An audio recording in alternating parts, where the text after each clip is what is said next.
11 los proyectos mineros en los que invirtió la familia del presidente Sebastián Piñera. ¿En qué periodo ocurrieron estas inversiones? Son todas inversiones mineras ocurridas durante el primer periodo del presidente Piñera, es decir, entre los años 2010 y 2014. Fue el periodo donde nosotros hicimos Zoom, donde vimos que de hecho en ese periodo, como en 2011, 2010, se echan a andar todos estos proyectos, todos paralelos a Minera Dominga, que ya es conocido, y también a Minera Imán, que nosotros publicamos un tiempo sus detalles, donde también estaba la familia del presidente como una de las principales inversionistas.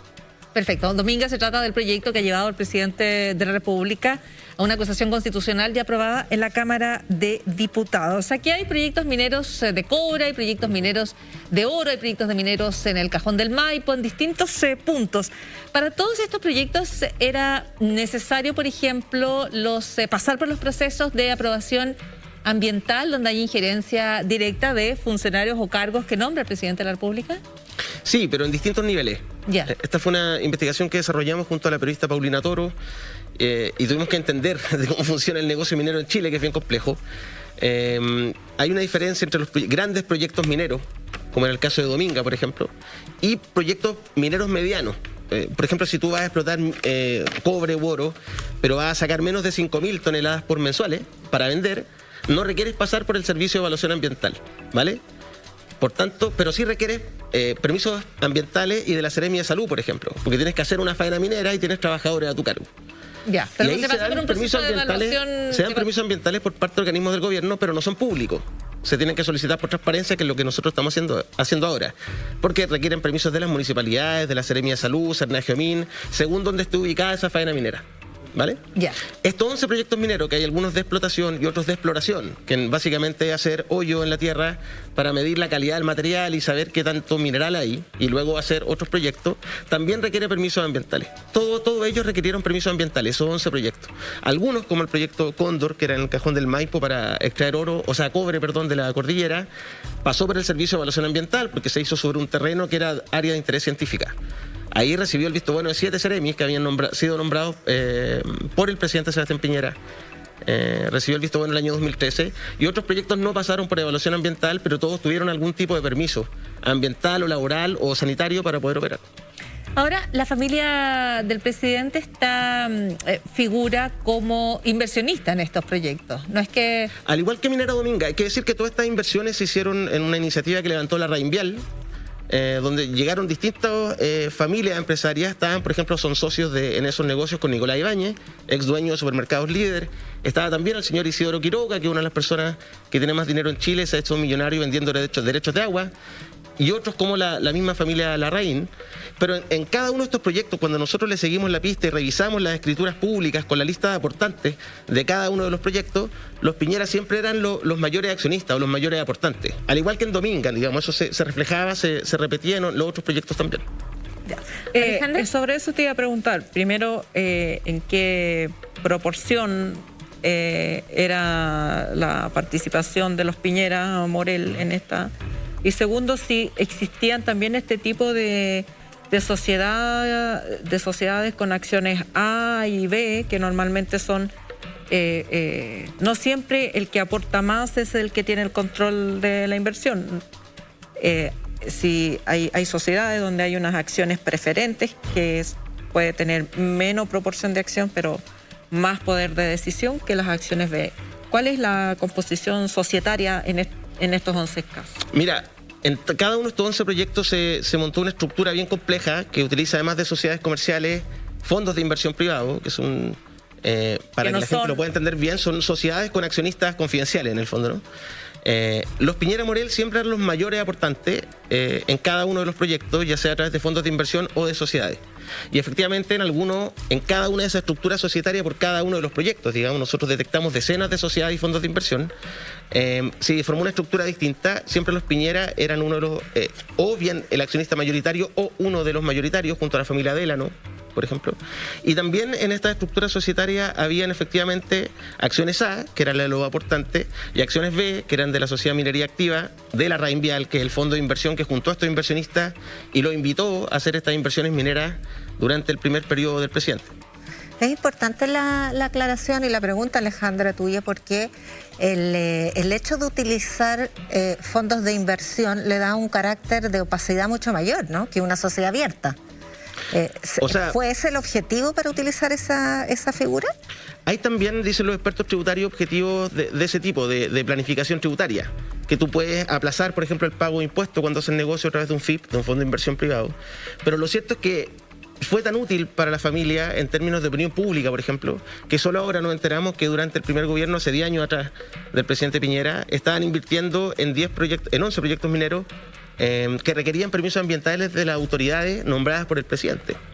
Nosotros detectamos ahora, por ejemplo, porque los aportantes de los fondos de inversión privados no son públicos, esa información la recibe el Servicio de Impuestos Internos y la Comisión para el Mercado Financiero, pero nos dijeron que no pueden entregarla, legalmente no pueden entregar esa información. La única forma es ir a buscar las escrituras públicas nadando en las notarías, digamos, haciendo un buceo hasta encontrar una asamblea de aportantes de esos fondos, y ahí tú ves qué sociedades son los que aportan. Así nosotros pudimos detectar, por ejemplo, que los Piñera Morel participaban en un fondo de inversión que hasta ahora no se conocía, que se llama Santa Victoria, que ellos mismos también, cuando les preguntamos, nos chequearon que hacían inversión a través de ese fondo. Entonces se abre una pregunta que alguien tendrá que responder, ya sea la familia por transparencia o los periodistas tendremos que seguir investigando. ¿Qué otros negocios participó la familia Piñera Morel a través de estos fondos de inversión? ¿Cuántos fondos más hay, por ejemplo? No, un fondo inagotable de conflictos de interés. ¿Y en cuántas industrias? Porque también recordemos que con la misma figura también están en el Casino Enjoy, o estuvieron por lo menos en el Casino Enjoy. La pregunta es, respecto de estas empresas mineras, ¿por qué se fijaron solo en el primer gobierno? ¿Cómo continúa la historia? Nosotros empezamos, ha sido bien difícil hacer esta investigación. Nosotros partimos investigando esta segunda parte luego que los Pandora Papers, que la revelación en Chile lo hizo CIPER, un reportaje de Francisca Skognik, de la VOT con CIPER, Francisca Skognik y Alberto Arellano. Nosotros empezamos a seguir la pista, encontramos todos otros proyectos mineros. De a poco hemos ido trazando qué pasa hasta hoy día. Por ejemplo, encontramos que algunos de estos proyectos siguen vigentes. Minera Indiana, Minera Imán, Minera Filipina, están a la venta actualmente. Por lo que entendemos y por la escritura a las que hemos tenido acceso, la familia Piñera Morel sigue siendo parte de esos proyectos. Pero no es fácil de investigar. Pero en general estos fondos de inversión, digamos, van por la pasada, ¿cierto? Se meten, aportan, apostando a que ese proyecto se va a desarrollar, va a aumentar su valor y luego venden. ¿O no? Y que se multiplique la inversión inicial. Claro. Es lo que pasó con Dominga. Claro. Cuando uno mira cuánto fue lo que se invirtió y cuánto fue lo que se vendió ese proyecto, la ganancia se multiplicó por 10 la inversión. Claro. Fue un muy buen negocio. Porque tú apuestas a eso. Es lo mismo que estaban apostando. Además, el negocio minero, la inversión minera es riesgosa, es lo que dicen los inversionistas mineros, porque tú puedes gastar 2, 3, 4 millones de dólares explorando cobre en un lugar y finalmente te das cuenta que esas vetas de cobre no te dan para hacer un gran negocio. Ustedes van a buscar. Hay que tener bastante personalidad para decir que el negocio minero es riesgoso, porque digamos, los grandes inversionistas mineros chilenos no arriesgan nada. O sea, solamente tienen que sacar un material que está ahí, ni siquiera lo procesan. Casi toda la mano de obra es subcontratada. O sea, claro, pero ellos se refieren a que tú puedes invertir 5 millones de dólares y después no tiene retorno. Explorar, pero claro, también la exploración tampoco se hace así como tiro una moneda al aire y exploro en cualquier lado. En general, hay datos. Sí. El apunte respecto a cómo piden ustedes los descargos o las respuestas a la familia, quienes responden. Nosotros hemos hablado para todas estas investigaciones con Nicolás Noguera, que es el ejecutivo de mayor confianza de la familia Piñera Morel desde hace muchos años. Él nos ha respondido, ahora tiene un periodista, a través de ese periodista nos envió a su comunicación oficial y nos responde cada una de esas preguntas. Es la forma que nosotros tenemos para ir también chequeando las informaciones que nosotros hemos podido investigar. Ya, pero hay una disposición a Nicolás Noguera, el mismo que firmó en las Islas Caimán. Sí, el mismo, pero quiero decir algo respecto a eso. Hay disposición a responder, pero siempre nos pasa que nos vamos encontrando con algo más. Entonces, por ejemplo, cuando hicimos lo de Dominga junto a la VOT, respondieron preguntas puntuales sobre esos negocios. Después nosotros descubrimos Minera Imán, donde había un posible conflicto de interés porque la persona a la que le compraron las pertenencias mineras, este grupo de inversores donde también estaban los Piñera Morel, A la persona que le compran por $13 millones esas pertenencias mineras, en paralelo es nombrado por el presidente como su representante en el directorio de ENAMI, ¿no? Entonces ahí nosotros encontramos que había algo complejo, porque era la misma época. Ya, pero cuando les preguntamos por eso nos responde por imán, cortito. Sí. Y ahora cuando les preguntamos por estos negocios nos responden por estos negocios. Entonces lo que vemos efectivamente es una disposición a responder lo que uno les pregunta, pero no sé si hay una disposición a transparentar todo que lo no que se abren hizo con todo esas lo demás. inversiones. No Claro. muestran todo el naipe, ¿no? Te responden puntualmente lo que uno va descubriendo. Ya, una pregunta más. ¿Esto está bajo fideicomiso ciego? Yo no lo tengo claro, Paula. Sí tengo claro que el fideicomiso ciego era voluntario. En el primer gobierno no había una legislación al respecto. Ya. Y yo no sé qué pasa porque, por ejemplo, encontramos este fondo de inversión Santa Victoria ahora, que antes no había aparecido en ningún listado, ningún reportaje y nadie había hablado de él. Entonces yo no sé si, por ejemplo, el FIP Santa Victoria estaba dentro del fideicomiso ciego voluntario que adquirió el presidente y su familia durante el año 2009-2010. Ya, o sea, por lo pronto esa sería una pregunta que podría responder el presidente. Si todas estas inversiones en proyectos mineros estaban bajo el fideicomiso ciego, que en ese momento, como tú dices, era voluntario. Y el otro dato que tenemos es respecto a lo que decía Alejandra, el rol de Nicolás Noguera, el ejecutivo de confianza de los Piñera Morel. Yo hice un listado por acá porque nosotros revisamos muchas escrituras públicas. Nicolás Noguera aparece como director y como apoderado legal y firmando contratos en muchas de estas inversiones mineras. ¿Y por qué lo destaco? Porque nosotros cuando le preguntamos a Nicolás Noguera cuál había sido el rol de la familia en estos negocios, él nos dice, mira, en Minera Cóndor, por ejemplo, las decisiones las tomaron terceros no relacionados, nosotros no teníamos nada que ver con la administración. Para explicarlo bien en corto, el negocio de Cóndor lo hacía una sociedad que se llama Geoactiva, donde estaban los Piñera Morel a través de un fondo de inversión que es Santa Victoria, ¿vale? Geoactiva veía todos los permisos ambientales de Cóndor a través de un ejecutivo que antes había estado en Bancard. Noguera nos dice, no, ellos eran terceros no relacionados. Pero resulta que en paralelo, el año 2013, nosotros encontramos en la SEC de Estados Unidos, Security Exchange Commission, que es como la CMF de acá, un contrato firmado por Noguera como representante de Geoactiva, la misma sociedad que estaba atrás del proyecto Cóndor, porque iban a comprar unas pertenencias mineras, una minera canadiense, ¿vale? Entonces uno ve que acá no calzan las cosas, digamos. La administración del proyecto Cóndor no estaba atrás de terceros no relacionados, sino que Nicolás Noguera era representante legal de esa misma sociedad.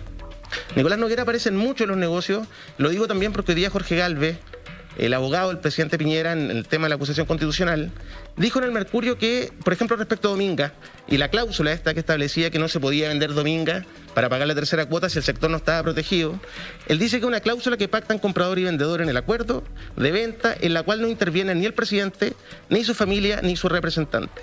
Pero cuando uno ve el contrato final, donde se termina de vender este negocio en Islas Vírgenes Británicas, tiene la firma de Nicolás Noguera. Claro. Entonces no calzan los datos, ¿no? Pero es importante cómo dimensionar esto, porque estamos hablando de 11 proyectos, o sea, hay una suerte, obviamente no es obsesión, sino que hay un interés económico específico en esa industria, que es la minera, y sabemos que Piñera ha tenido siempre bastante diversificada su cartera de inversiones. Entonces, hay aquí la posibilidad de distinguir si desde el punto de vista del monto o los montos de cada una de estas inversiones sumados es una proporción muy importante de la fortuna o eso ya es más difícil de detectar. Todo eso es muy difícil saberlo, Yasna, porque nosotros encontramos escrituras públicas donde se habla de los proyectos, se habla de la estructura societaria y en algunas se establece cuánto se invirtió, en otras no. En algunas sabemos que existieron faenas mineras, que existió el proyecto, que estaban los Piñera Morel como inversionistas, pero no sabemos cuánto se invirtió, si ese proyecto se vendió o no, porque tampoco las inversiones, el negocio minero es muy transparente en Chile. Hay que hacer, nosotros tuvimos muchas semanas, más de un mes, buscando en escrituras públicas para poder encontrar estos proyectos. De hecho, podrían haber más perfectamente. ¿Esta información la tenían en la Cámara de Diputados quienes están llevando adelante la acusación constitucional? No. De hecho, la acusación constitucional solo alcanzó a entrar el tema de la venta de Minera Dominga por la cláusula y el contrato que se firmó en Islas Vírgenes Británicas, pero ahí no entró ni lo de IMAN ni lo de estos otros 11 proyectos mineros. Los proyectos dijeron que iban a analizar, a ver si iban a analizar una convicción investigadora. Yo no veo que eso pueda... Claro, ahora yo creo que lo importante, más allá de si la inversión es mucha o es poca, es que todas estas inversiones tienen un broche de seguridad adicional, que es que el presidente está en condiciones de instruir a los ceremis, a todas las personas involucradas en las decisiones políticas que tienen que ver con los permisos ambientales, con los permisos de salud, con lo que sea, y favorecer ese negocio. Y que ese es el conflicto de interés final. ¿Cómo es posible que en el momento en que el presidente está ejerciendo su rol, su familia o sociedades en las que participa su familia están apostando a varias inversiones cuyo destino depende precisamente de funcionarios públicos? Es que ese es el punto. Por ejemplo, si engarzo eso lo que dice Alejandra con lo que preguntaba Yasna, en la mayoría de estos proyectos la inversión inicial eran 7.000 millones, 10.000 millones de pesos, ¿no? Pero cuando estos proyectos empiezan a crecer como Dominga, se terminan vendiendo por 10 veces esa cifra. O en Imán, por ejemplo, que cuando encontraron estas pertenencias mineras que le iba a permitir hacer este proyecto que estaba en Vallenar, que es un proyecto que está congelado, que siguen ahí, digamos, no se han deshecho, no lo han vendido, no han renunciado a él. Se invirtieron 13 millones de dólares en comprar esas pertenencias mineras. Es decir, para la gente normal puede sonar como gran cantidad de dinero. Para la magnitud de los inversionistas como Sebastián Piñera, los Delano o Nicolás Ibáñez, puede no ser tanto. Pero la apuesta que ellos hacían era multiplicar esa inversión varias veces. Y para eso, claro, como dice Alejandra, tenían facultades porque tenían influencia directa en el Poder Ejecutivo, en la administración pública. De entonces, lo que hay que investigar y lo que hay que saber es si ejercieron esa influencia para beneficiar su inversión.